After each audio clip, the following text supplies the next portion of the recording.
Hola chiquillos, comenzamos un nuevo capítulo de Modo Teleseries desde casa. Los saludamos aquí con mucha alegría, acompañándolos como siempre, nuestro amigo Pablo de Chile Noveleros, Daniel de Teleseries Chilenas y Osval de Teleseries.cl, quien les habla también Lucas de Lucas TV Series, sus amigos en este nuevo programa que tenemos muy especial, Modo Teleseries. Hoy día tenemos un especial bien interesante, dedicado al día de la conmemoración del orgullo LGBT+.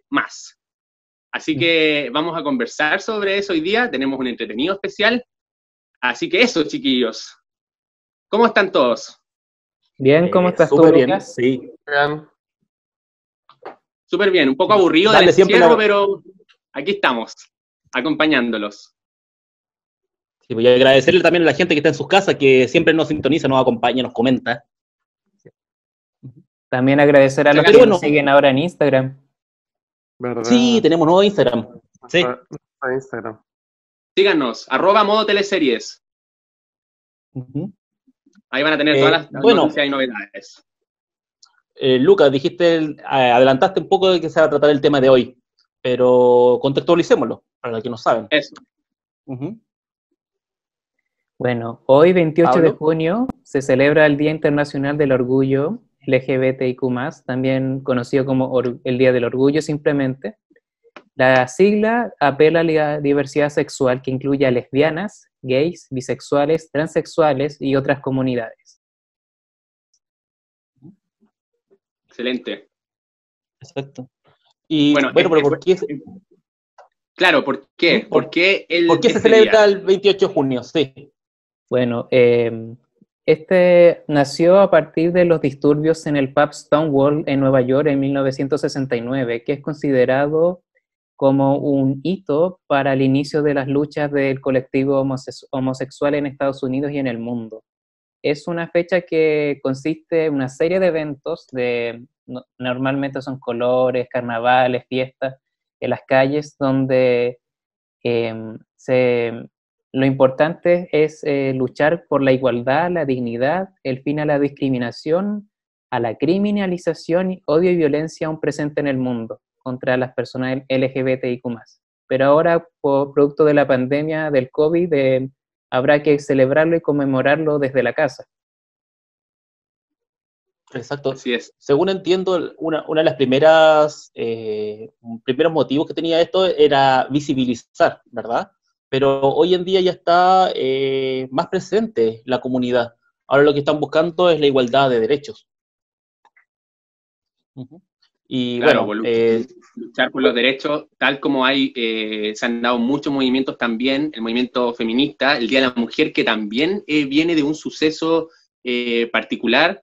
Tal como dice Pablo, este año se ha tenido que conmemorar de forma diferente desde casa, pero es bueno invitar a la reflexión, invitar a que juntos podamos conversar sobre estos temas y nosotros en este caso lo vamos a acercar un poco más a nuestra temática, que es la ficción chilena. Exacto, porque la ficción también, es un reflejo de la realidad, en muchas veces, sobre todo las teleseries y series, ha ido incorporando a la comunidad a sus tramas. Pero hagamos un poco de historia. Es el tema. ¿Cómo se ha visto reflejado gays, lesbianas, en las tramas de series chilenas? Que no es menor. ¿Cierto? Y eso es un reflejo. Por ejemplo, podemos decir que en los comienzos, en los años 80, no había espacio para ellos. Claro, yo creo que hay que decir eso.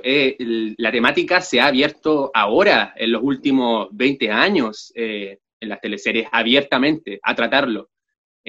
Antes era muy distinto, se abordaba, pero siempre desde una cierta lejanía a estos personajes. Y ejemplos hay muchos. Asociado a la comicidad, al estereotipo, muchos dicen, bueno, ¿qué malo tiene si hablan del tartamudo, del sordo, etcétera? Pero ojo, no todos pierden la vida, no todos se ven amenazados como son la comunidad gay. Entonces, por eso tanto la televisión como la sociedad en sí ha hecho una conversión en cómo se tratan estas temáticas. porque haciendo historia en La Madrastra, ahí podemos visibilizar uno de los primeros personajes, pero no se habla como homosexual, nada, sino que es un bolo con continuidad, que es Luisín, el chico del mesón, que está en el bar de la Condesa, y solamente habla de un personaje amanerado, no habla de un personaje gay. ¿Quién interpretó ese personaje? Humberto Gallardo. Ya. Sí. Ya. Entonces, no, y haciendo un recorrido cronológico, ha habido varios de estos personajes, pero insisto, era solamente mostrarlos, no contar su historia. Eran Y más que nada muchas veces, personajes de acompañamiento. Eran sí, personajes que eran muy, muy menores, casi siempre estaban trabajando para alguien, o era mayordomos, o era mesero, no se le conocía historia propia, no tenían pareja, mucho menos no tenían pareja, no tenían familia, eran como el amigo de algunos personajes femeninos. cumplían el rol de sidekick, y también con muchos estereotipos, que era el peluquero, el mayordomo, Ujú. el cocinero, El pianista. Esto es importante. exacto. ¿Cuál es el que ustedes recuerdan de la época ochentera, las primeras teleseries que han podido ver? Hubo poca presencia después de La Madrastra, o sea, según lo que investigué, estaría el Yeye Hermosilla, rol de Alberto 85. Rivera en la teleserie de TVN Morir de Amor, que era pianista justamente en el bar del personaje de Mónica Sifrin, Roxana Campo y Carmelisa Gutiérrez. Era solamente el pianista que trabajaba con ella hace muchos años. Claro, de ahí hacemos un salto, yo creo que ahí terminamos con la década de los 80, en que no hay nula presencia, quizá una insinuación por el lado lésbico, ¿verdad? En un rol de la Shinobi Belterman. ¿Ah, en qué teleserie? Se me olvidó, lo tengo. Pero sí, creo que fue el juego de la vida, ¿o no? El juego de la vida, sí, con Pilar Cox. Ya, una amistad un poco más cercana de lo normal. Una insinuación, exacto. Ya. Pero no quedaba solamente ahí. Mira. Exacto. Y de ahí nos saltamos al año 92, cuando es un personaje el más emblemático quizás de la década, uno de los más emblemáticos, que es Amadeo, el de Luis Ñeco. Luis Ñeco en la teleserie Trampa y Careta. Sí. Amedeo, como le decía Doris. Amedeo. Oye, ¿se podría decir que el Amadeo como que abrió un poco al mundo este tipo de personaje? Porque ya decíamos que en los 80 eran casos súper contados, y ya desde Amadeo en adelante se empieza a ver más recurrente la figura de este personaje a manera un poco caricatura también, pero empieza a ser un poco más recurrente en las teleseries. ¿Será ese el que generó un poco el cambio? Ya. Yo creo que este personaje comenzó a ser más querido a pesar de que en el mismo guión jamás se hablaba de su orientación sexual. De hecho, como que lo querían ligar a ciertos personajes femeninos también en la trama, ¿o no? Ah, como el de Sonia Viveros. Sí, sí. Insinuaba algo como en escenas o miradas, pero eso quedaba finalmente en nada. Pero finalmente cumple el rol a veces de cómplice de Sofía, de Sonia Vivero, más que de pareja.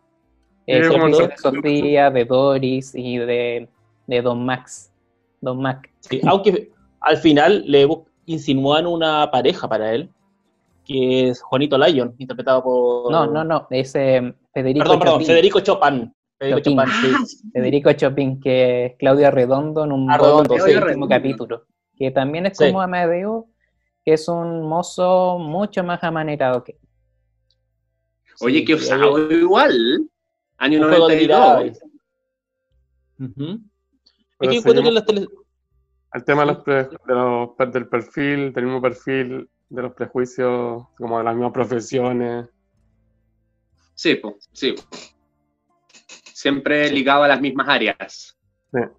Nunca un empresario exitoso, no sé. Un abogado o lo que sea. Claro. Sí, eran personajes que solamente estaban para hacer reír. Claro, en tono de comedia. Nunca en tono dramático y siempre en secundarios bordeando el Eso terciario. Sí, una muestra de ello es lo que pasó el año siguiente, en el año 93, que tanto Canal 13 como TVN tuvieron personajes que eran cómicos, como Pierre Lafont, el cocinero del marrón glacé, el chef, y Juanito Lyon, que ahí estaba, que Rodolfo Bravo, eran mames, que tampoco, nunca se dijo la palabra, tampoco se contó la historia, pero siempre eran cómplices en la parte chistosa, el que se le caía la torta, el que mezclaba inglés con español, pero no iba más allá. O francés con español. Exacto. Ah, de veras, ambos. Sí. En el fondo era como que el público pensara o sacara conclusiones solo si es que el personaje era o no, ¿cachai? Sí. Daban las señales, pero le dejaban al público eso, no le iban a hablar ellos en la teleserie, no era tema todavía que se podía abordar. Sí, pero al igual que el efecto que tuvo Amadeo, fueron personajes que se recuerdan hasta el día de hoy. Como que quizás no, pero quizás sí lograron identificar a algunos hombres que eran niños o que eran más jóvenes en esa época y necesitaban buscar un referente en las teleseries, aunque viéndolos con la distancia y con lo que hemos cambiado o progresado, ya no son tan referentes, pero son referentes en el sentido de que fueron los primeros. Sí. Pero yo creo que referente en forma negativa, porque si alguien se identificaba con un Pierre Lafont, un Juanito Lyon o un Amadeo, o se parecía a ellos, era motivo de burla, porque la teleserie en sí, el entorno, también nos reíamos con ellos. Entonces, ese es otro tema. Si yo tenía un compañero que actuaba igual que el Amadeo, quizás le pongo el sobrenombre Amadeo y me burlo de él. Entonces no era un referente de manera positiva. ¿Ayudaba esa caricatura o no ayudaba tanto en ese momento? Son referentes porque fueron, tal como decía Pablo, los primeros, ¿cachai? O sea, históricamente son referentes, pero no sé, en lo que es colectivo, lo que es comunidad LGBT, quizás no lo son. Yo creo que contribuía más al bullying y a estigmatizar y ayudaba más a la ignorancia en ese entonces, más que a la persona, al homosexual, identificarse con un personaje en sí, para bien, decir, muchas veces podría decir, yo no quiero ser como él. Era como algo negativo. Se dio después en las teleseries, ya empezar a identificar un poco más a las personas y a darle un sentido a abordar esa temática de apertura. Sí. Claro, porque después vinieron varios otros personajes que Seyan era como homosexual, igual amanerado, como Francisco, el debut de Daniel Muñoz en las teleseries, en Top Secret, o el mismo Claudio Valenzuela, en Juego de Fuego, sí. Marco Antonio, que era el asistente del personaje de Eduardo Barril en su oficina, porque Eduardo Barril era masajista. Exacto, y seguimos con los mismos personajes, como el Rolo, que era modisto, diseñador. En Locapiel. Gabriel Prieto, en Locapiel. Sí. Pero a diferencia de todos los anteriores, este sí tenía familia. Ese personaje tenía una hermana, que era interpretada por Pepi Velasco, que era la empleada de la familia de la protagonista. Los Alfaro. Claro, los Alfaro, sí. Pero, insisto, más allá de eso, el rol que cumplía él era de amigo, cómplice, el estereotipo de en la ocupación, en amanerado, el que era copuchento. Claro. Sí. Todos los estereotipos que podían haber. Es que era la única forma de incluirlos, porque creo que los ejecutivos de esos tiempos eran mucho más cerrados que los de ahora y no concebían que gays fuesen gente normal. Claro, pues igual hay que ponerse un poco en contexto de cómo pensaba el chileno en general en esa época. Uno dice, no es tanto tiempo, pero si lo ve cómo han cambiado las mentalidades, sí es harto el cambio, Sí, pues de hecho, en las teleseries no se podía decir la palabra gay o homosexual. A lo más fleto, como lo mencionan en Trampas y Caretas y en Juegos de Fuego. Y recién en el 96, en la teleserie competidora de Locapiel, Adrenalina, es la primera vez que se menciona la palabra gay. Mira, la mitad de los hombres que conozco en Santiago están casados y la otra mitad son gays. sin ir más lejos, la prensa de ese entonces, o sea, hace poco por las redes sociales se compartió portada de una de las marchas gay acá en Chile y hablaban de los No, mariquitas. eso es terrible. Sí. Yo quedé con dolor de guata cuando vi esa noticia. Con dolor de Y guata. de hecho, Fue mariquita se era la palabra revela. más suave.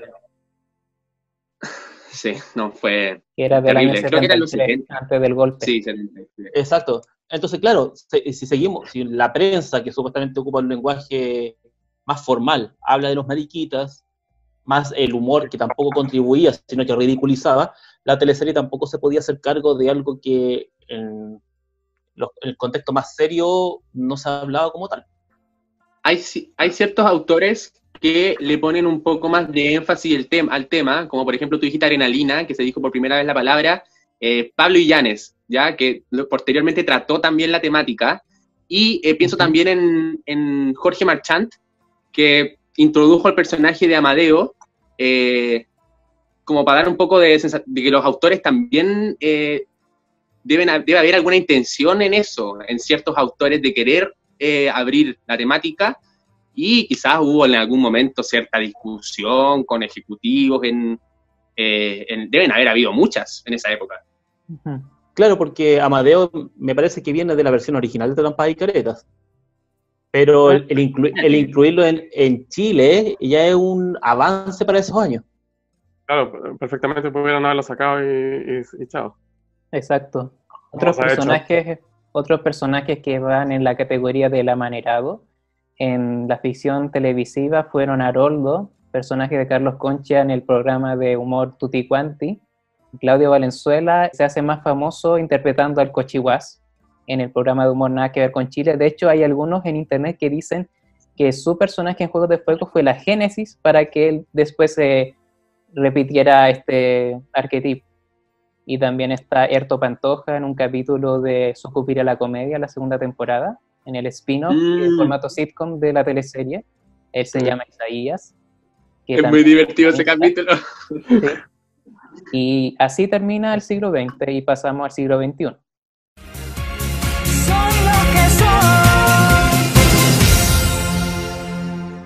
Aprovechando la ocasión, me gustaría comentarles un poco cómo fue mi experiencia en este proceso de haber interpretado a Mercedes Moller, que sé que significó mucho para mucha gente. Bueno, significó tanto más para mí también, como actriz y como persona, un desafío tremendo. Estar conectada durante 2 años con el prejuicio, con estar coartada, con sentir un poco cómo viven ciertas personas que no pueden ser libres con su sexualidad, ser discriminadas, es muy tremendo, muy terrible. Fue muy intenso. Y creo que eso hizo que tomara el trabajo con mayor responsabilidad y activismo ante el tema, y me siento afortunada de haber podido representar en su momento a todas esas personas y haber aportado, que sé que así fue, a mucha gente a ser libre, a atreverse a ser libre, y a otras personas a aceptar, a muchas familias. Lo recuerdo con mucha intensidad porque es un tema que todavía no está resuelto, estamos un poco lejos de que se resuelva y que sea normal, natural, lamentablemente, pero sí creo que hay muchos avances. Yo creo que por eso justamente es que la teleserie, y en el caso puntual de esos dos personajes, Mercedes y Bárbara, tuvieron tanto éxito, tanto protagonismo en su momento, porque justamente era algo que hacía mucha falta. Entonces me siento profundamente orgullosa de que la vida me haya entregado esta oportunidad de que con mi trabajo haber aportado con un granito de arena a todas esas personas que no lo pasan bien realmente. Bueno, eso, un saludo para todas y todos, y gracias una vez más por estar ahí, por haber querido tanto a estos personajes, y un cariño tremendo por mi compañera María José Bello, que sin ella no hubiéramos podido hacer lo que hicimos. Así que eso, bueno, un saludo a modo teleserie, chao. Creo que podemos decir que en los años 80 y 90 eran más caricaturas, ¿no? Full. Totalmente. Pero igual en cierta parte de los primeros años del 2000 se mantuvo un poco esa caricatura, pensando en personajes como el de Andrés Velasco en Amores de Mercado, el ruso. El ruso. No sé si en Corazón Pirata y en Piel Canela, o por ahí hubo también en esa época, o Sabor a Ti, personaje. Bueno, decíamos también que Canal 13 era un poco más conservador en ese sentido. Hay más presencia en personajes en TVN que en Canal 13, y se entiende por qué.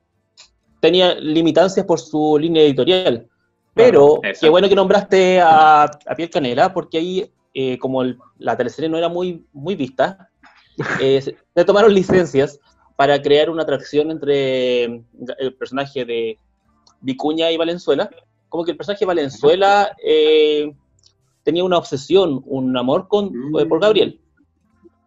Mira. Entonces, pero era como muy sutil, muy poco lo notaron. Pero era la forma de...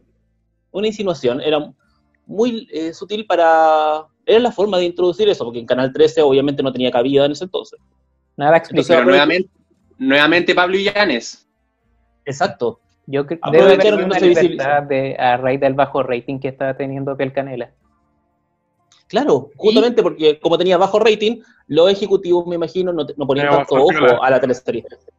Exacto. Claro. Sí. Pero el domingo una vuelta de tuerca al arquetipo del amanerado con Recaredo, personaje de Mauricio Pesutich en Pura Sangre. Yo creo que ahí se marca un cierre, a pesar de que ahí también hay un nuevo hito, de que hablamos de un homosexual que es padre biológico. ¿Cierto? Un personaje que parte como si fuera un estereotipo, como si fuera una caricatura, como el gay noventero en las teleseries, pero que después vamos viendo que tiene matices. Creo que se habla también en varios momentos de la trama sobre lo que él sentía, ¿cachai? Porque antes tenía una novia, una esposa. Entonces igual, de cierta forma, no tan abiertamente, se abordó también un poco los dramas que tenía él. Y claro, cuando ya se conoce que es el padre del personaje de Siria Alegría y no como el padre adoptivo, lo que era, ahí se le da un vuelco a este tipo de personajes. Como que se humanizó. Sí, exactamente, se humanizó. Explorado. Exacto, se humanizó el personaje. Aquí por fin tenemos un personaje con historia. Con pasado. Con un pasado, con un presente, y mezcla lo que muchos no pensaban, de que es padre biológico finalmente. Entonces está la sorpresa y no se toma tampoco con un morbo, al contrario, sino que desde el amor que él siempre le profesaba a su hija y después confesarle de que era el padre biológico. Es bonita, fue muy bien tratado y buena apertura también, y un cambio totalmente que contrarresta a cómo se visualizaba la imagen en el pasado. Uh-huh.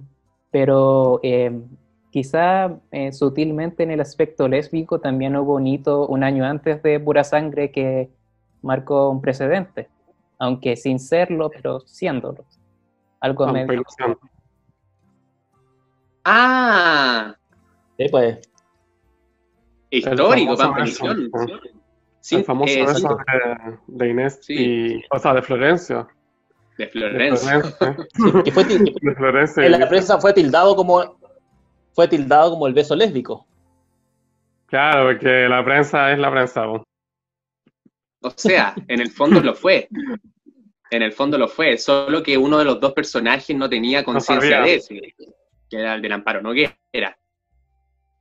Pero sí, claro, ese sería entonces el primer beso oficial entre dos personas del mismo sexo en la televisión chilena. Sí. Exacto. ¿Era la forma quizá en ese entonces de poner el tema? Sí. Quizá es la forma de poner el tema, porque si una familia vio este beso, que fue un día sábado, que más encima se dieron el beso, se fue cortado por comercial, y era el tiempo en que la gente se reunía a ver la teleserie en familia, empezaba a tomar once, y dice, se están besando dos mujeres, y se puso el tema en la mesa. Era la manera, no complicada, o sea, más o menos encubierta, pero era la forma de que la gente, de la familia, hablara de beso entre el mismo sexo. Creo que fue un beso tratado desde la comedia. Claro. Pero igual un el suceso tema de... absolutamente cómico y anecdótico en la trama. ¿Qué cosa, Ojo. Osvaldo? Consta que era una teleserie de época, Sí. porque Es también heavy. es un contexto, o sea, el contexto de Vampa Ilusión es heavy, entonces que se graba en esa teleserie eso, ahí también es una apuesta de los guionistas. Sí. Y bueno, ojo, que la comedia siempre esconde grandes verdades, así que es la mejor forma de tratar esos temas. Del teatro. Porque acuérdense que en esa misma teleserie también tuvimos, cuando el grupo de hombres pensaban que Florencio y José Miguel eran pareja. Y también lo iban Creo a que nunca paliar. lo decían explícitamente. Era como la reacción, ¿no? En uno de los últimos capítulos le iban a pegar los trabajadores. Incluso Elisa le dijo, dígale la verdad, señorita, y cómo estaba tratando de señorita al doctor. Entonces ahí también hay un reflejo de la sociedad, es colocar el tema nuevamente, pero de manera encubierta, con un velo de comicidad, pero se estaba colocando de a poquito. De a poquito hay una apertura, y eso Sabatini, inteligente. De hecho, Sabatini, ahí Sabatini. en Pampa Ilusión había otro personaje que era el... Vamos, trabajaba en el teatro Sí. de la salpicadera. Orteguita. Sí. Ah, sí, pues, sí. Y que se ha dicho que Eduardo Soto y sus personajes tuvieron también como cierta importancia en la representación de los personajes. No sé si tanto porque ya se venían abordando personajes como de ese tipo, como más caricatura, pero no sé, es tan querido Eduardo Soto, era tan querido en sus personajes, las teleseries de Sabatini, que eran tan vistas, que igual marcó cierto precedente. Sí, hay muchos que se indican a él como que marcó la apertura al tipo de personajes homosexuales dentro de las teleseries, pero aunque no se dijera. Claro, nunca se habló tanto, pero por lo menos en ¿cómo se llama? Pampa Ilusión y en Las Montini, porque ya en Puertas Adentro a él lo ponen de pareja con Luz Jiménez, si mal no recuerdo. Claro, Qué bueno que hablaste de esa teleserie. ¿Ah? Qué bueno que hablaste de esa teleserie. Sí. Ahora ya llegamos al 2003.